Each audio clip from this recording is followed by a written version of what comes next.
Amados irmãos, que a paz do nosso Senhor Jesus seja sobre todos. Que a bondade e a misericórdia do nosso Senhor continue conosco até o dia do arrebatamento da igreja. Seja bem-vindo ao nosso canal e também a mais um comentário sobre mais um dos livros da Bíblia. Se você é um apaixonado pela Bíblia Sagrada, temos aqui no nosso canal à sua disposição um comentário sobre cada um dos livros da Bíblia, de Gênesis até o livro de Obadias, que estaremos estudando hoje. Nosso propósito é chegar até o livro do Apocalipse. O assunto de hoje, Obadias, a ruína de Edom. O livro de Obadias é o 31º livro da Bíblia Sagrada e é o quarto dentro da divisão dos profetas menores. O livro de Obadias é o assunto do comentário de hoje. O profeta Obadias é um dos personagens da Bíblia Sagrada que menos temos informações, mas aquela que temos, trouxemos aos irmãos. Acompanhe na sua tela. O profeta Obadias, o significado do seu nome é servo do Senhor ou adorador de Jeová. Obadias era um nome comum entre os hebreus. Existem aproximadamente entre 12 e 13 personagens com este mesmo nome dentro da Bíblia Sagrada. Ele era do reino de Judá e possuía um zelo nacionalista porque amava o seu país. O livro de Obadias é o menor dos livros do Antigo Testamento, contendo apenas 21 versículos. Foi vocacionado por Deus ao ministério profético e profetizou contra a cidade de Edom. Temos agora à nossa frente o contexto histórico, onde vamos estar comentando sobre a data e o cenário em que vivia o profeta Obadias. Primeiramente, vamos verificar a localização geográfica dos reinos que estão em evidência no livro de Obadias. Primeiro nós temos o reino de Israel e Judá, em que no livro do profeta Obadias é chamado de Jacó, uma referência à origem de ambos os reinos. E temos também o reino de Edom, que no nosso mapa está aí de amarelo, que é chamado de Esaú, também uma referência à origem deste povo, o povo de Edom. Para definir a data do livro de Obadias, temos um único contexto histórico, ou seja, um único fato histórico registrado no livro para tentarmos definir a sua data, que seria uma invasão estrangeira sobre Jerusalém. Isso está no versículo de número 11. Ocorre, meus irmãos, que nós temos 5 invasões estrangeiras, portanto, o que nos dá dificuldade para definirmos uma data correta. As 5 opções que temos dentre as invasões são as seguintes. Sisaque é a primeira, que ele era um rei do Egito. Isso ocorreu em 926, durante o reinado de Roboão, e está registrado no livro de 1 Reis. A segunda invasão foi dos filisteus e árabes em 840 a.C. A terceira invasão foi do rei Joás de Israel em 790. A quarta invasão foi de Senaqueribe, rei da Assíria, em 701 a.C. E a quinta invasão foi a de Nabucodonosor, rei da Babilônia, que nós temos estudado exaustivamente nos nossos comentários bíblicos. As principais bibliografias sugerem que a profecia de Obadias tem conexão com a segunda e com a quinta invasão. A bibliografia que sugere a quinta invasão como data do livro de Obadias coloca as profecias de Obadias em conexão com o profeta Jeremias, pois ambos profetizaram contra Edom e usaram palavras semelhantes em suas profecias. Portanto, a data de Obadias seria o ano 586, no período do exílio, que aconteceu entre os livros de Reis e o livro de Esdras, que duraram 70 anos. Logo, Obadias seria um profeta do exílio e ele seria o único profeta menor a profetizar dentro do período do exílio, acompanhando os três grandes profetas, Jeremias, Ezequiel e Daniel. Isso iria na contramão do que a maioria dos estudiosos sugerem quando colocam o livro de Obadias em período bem anterior. É o que veremos agora na sequência, pois outras bibliografias, como por exemplo a Bíblia de Estudo Pentecostal, que é uma das principais bibliografias da editora CPAD, sugerem que o item 2 seria a data provável da invasão sugerida pelo profeta Obadias.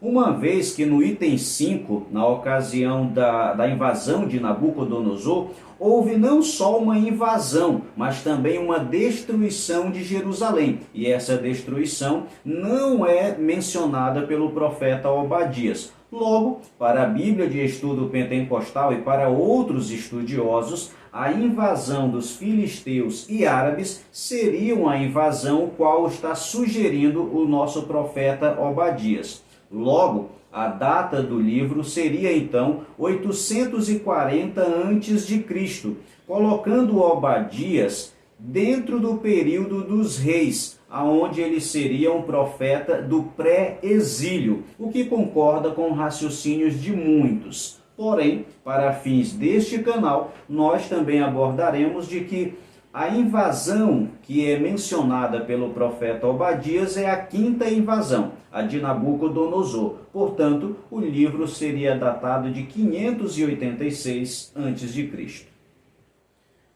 Temos agora, meus irmãos, a mensagem profética. Sua mensagem foi recebida através de visões, versículo 1, que previam a destruição do reino de Edom por causa da hostilidade contra Israel, registrado no versículo 10. Na tabela abaixo, a mensagem do profeta Obadias está perfeitamente harmonizada com outras profecias dos profetas que indicamos abaixo: Jeremias, Ezequiel, Joel, Amós e Malaquias, com suas respectivas referências, onde profetizam também contra o reino de Edom. Aí embaixo nós trouxemos um pequeno texto. Fazemos a sugestão da leitura de Jeremias, capítulo 49, do 7 a 22, onde verificaremos uma incrível semelhança no texto profético. Meus irmãos, é tão semelhante o que escreveu Jeremias e o que escreveu Obadias, que nós podemos pensar que um dos profetas utilizou o outro como referência bibliográfica. O livro de Obadias ele pode ser dividido em várias formas, dependendo da bibliografia que você vai utilizar. Aqui no nosso canal estamos utilizando a Bíblia de Estudo Aplicação Pessoal, que divide o livro de Obadias em apenas duas partes. Nós vamos estar estudando a partir de agora a primeira parte, que fala acerca da destruição de Edom, que vai do versículo 1 até o versículo de número 16. Acompanhe na sua tela. Os Edomitas. Meus irmãos, os Edomitas eram os descendentes de Esaú, irmão de Jacó. Em Gênesis 25, 23, diz que duas nações havia no ventre de Rebeca, a esposa de Isaac, filho de Abraão. E a Bíblia diz mais, diz que o maior, ou aquele que nasceu primeiro, que é Esaú, serviria o menor, aquele que nasceu em segundo lugar, que é o nosso irmão Jacó. Nós tiramos por esse texto a conclusão de que Israel e os Edomitas eram irmãos, porque descendiam dos irmãos gêmeos Esaú e Jacó. Abaixo nós temos aí o nome Edome, que é o hebraico de Edom, que significa vermelho, uma alusão ao cozido de lentilhas, o qual Esaú havia vendido a sua primogenitura. Assim como o vermelho também pode ser aí uma sugestão do barro vermelho do Monte Seir, que era o território de Edom. Posteriormente, eles ficaram conhecidos como idumeus e não mais como edomitas. Esse vermelho, meus irmãos, também pode ser uma referência à cor do próprio Esaú, porque ele era ruivo e também bastante peludo. E alguns dizem que Edom se tornou até mesmo um sobrenome para Esaú, porque ele seria vermelho. Uma característica de Edom, nós temos aí embaixo, ela era uma região montanhosa que variava entre 1.200 a 1.700 metros de altitude. O povo edomita morava em fendas entre as rochas, conforme o versículo de número 3. A sua localização facilitava sua defesa, além de ser uma rota comercial, o que lhes dava uma sensação de segurança e orgulho. Ao lado, nós temos aí uma imagem da cidade de Petra, capital da antiga Edom, quando ainda era habitada. Essa imagem ela é real e ela existe até o dia de hoje e é muitíssimo visitada, embora a região não seja habitada por ninguém. Verificaremos agora a reprovação de Edom. Deus reprovou os edomitas e levantou o profeta Obadias para denunciar algumas das suas más atitudes. Nós temos aí 5 delas. Primeiro, a soberba do seu coração. Segundo, o orgulho. Eles achavam que ninguém poderia derrubá-los. Eles consideravam-se inatingíveis como a águia e as estrelas. E também confiavam em seus esconderijos, nas fendas das rochas. E confiavam também em sua sabedoria e nos seus valentes. Abaixo, o item principal que levou os edomitas à reprovação divina foram os atos desumanos para com Israel, sendo o grau de parentesco um agravante no julgamento divino. Meus irmãos, os itens à nossa frente põe em evidência os crimes de Edom contra a sua nação irmã, Israel. Nós podemos chamar isso aí de o boletim de ocorrência que foi feito pelo profeta Obadias, quando ele denunciou cada uma das situações que levaram eles à reprovação divina. Primeiro, foram reprovados por causa da violência feita a teu irmão Jacó.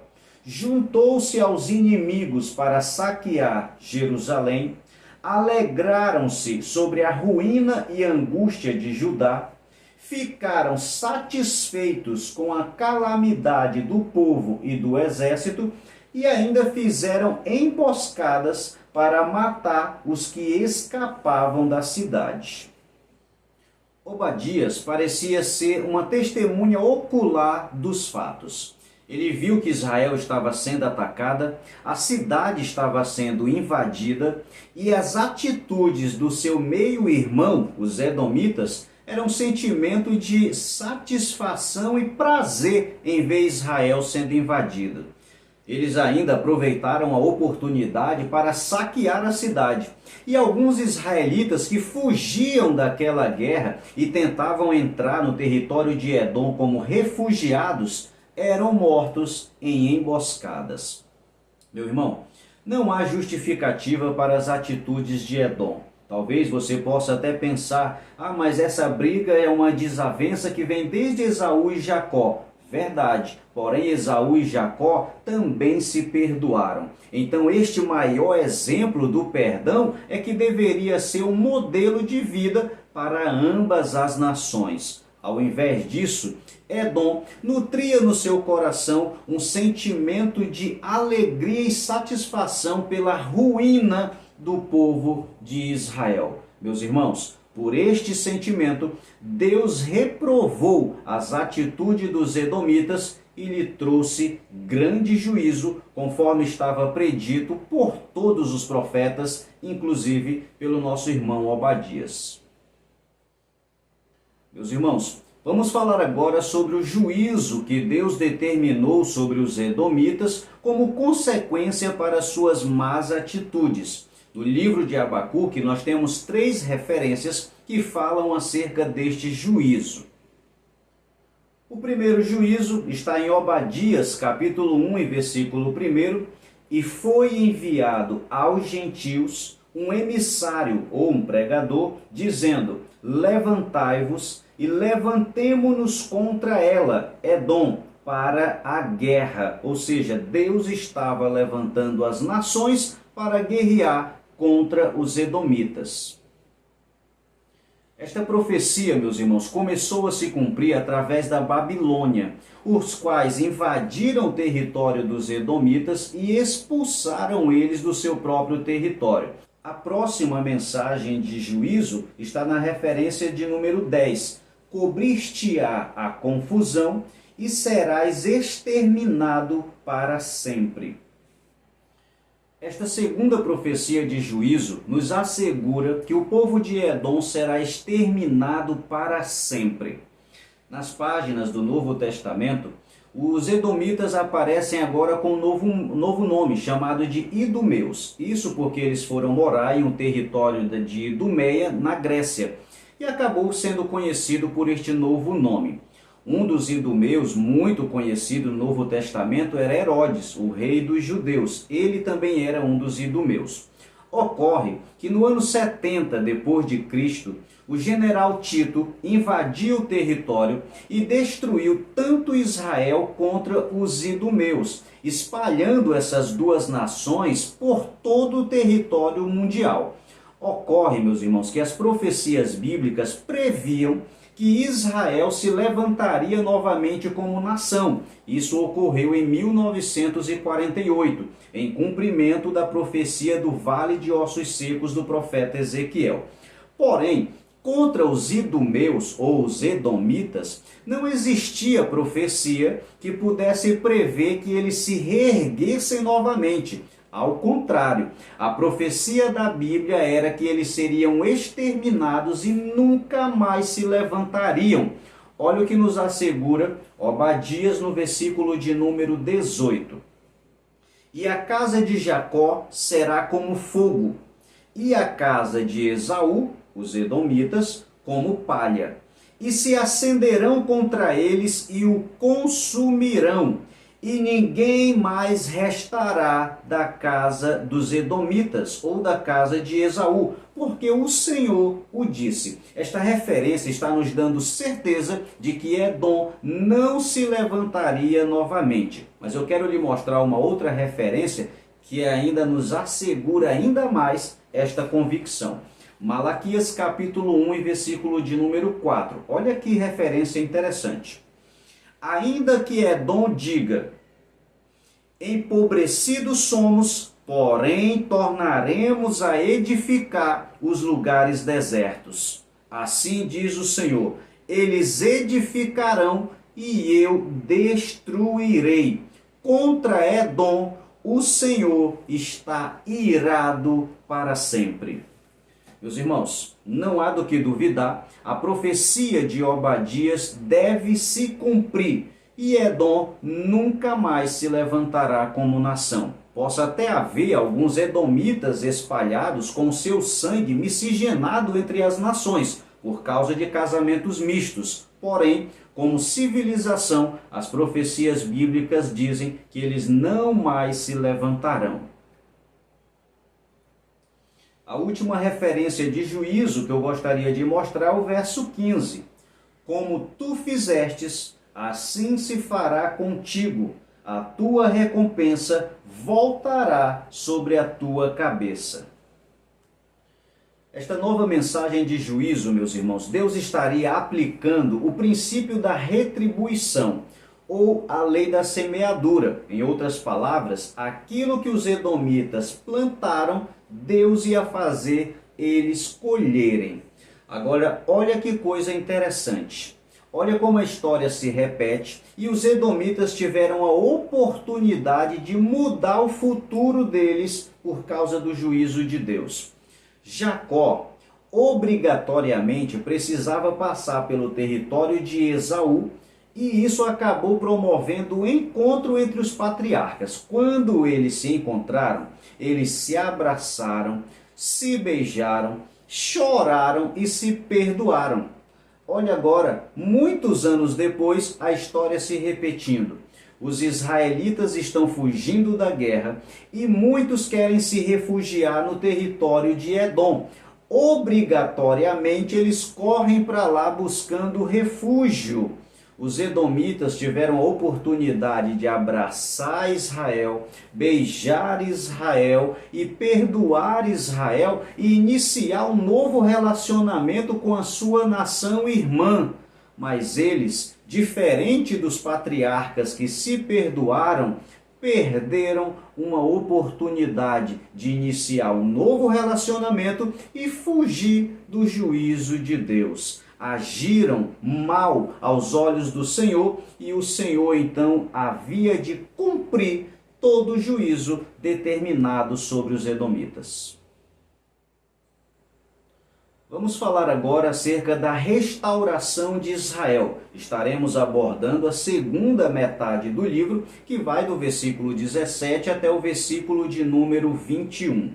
A situação de Israel era a seguinte: Jerusalém estava sendo invadida, eles seriam levados cativos para a Babilônia e ali permaneceriam 70 anos durante o período que é chamado de exílio. Mas Deus usa o profeta Obadias para dizer que a restauração de Israel iria acontecer, ao contrário da situação dos edomitas. Acompanhe na sua tela. A restauração de Israel ocorre conforme as referências. Versículo 17. Livramento e retorno à sua terra. Versículo 18. Vitória sobre o inimigo. Versículo 19. Apropriação do território de Edom. Versículo 20. Prosperidade e terra para os que estavam em cativeiro. E o versículo 21, Israel faz parte do reino do Messias. Aqui finaliza o livro do profeta Obadias, com a humilhação do inimigo e a exaltação do povo de Deus. Pelo menos duas grandes lições extraímos deste livro. Primeiro, precisamos aprender a tratar com respeito os nossos semelhantes, principalmente aqueles que são da nossa família, com quem convivemos todos os dias. E a segunda lição, também muito importante, é que tudo que o homem faz, ele está plantando para colher amanhã. Por isso, tomemos cuidado com as nossas atitudes, principalmente com relação ao próximo, para que não viemos a colher coisas negativas. O pecado, Deus perdoa, mas as consequências é uma plantação que Deus nos fará colher. Deus abençoe a todos, Deus abençoe a nossa escola bíblica dominical e até o nosso próximo comentário. A paz do Senhor. Meu irmão, muito obrigado a você que permaneceu conosco até o final deste vídeo. Deixe o seu like aqui no nosso canal, faça também um comentário e se você ainda não é um inscrito, inscreva-se no nosso canal e faça parte da nossa história. Acione também o sininho, dessa forma o YouTube irá lhe comunicar assim que postarmos um novo vídeo. Você pode ser também um colaborador do nosso canal. Através do nosso Pix, você pode ajudar na manutenção e na qualidade dos nossos vídeos. Seja um colaborador voluntário e Deus o abençoe.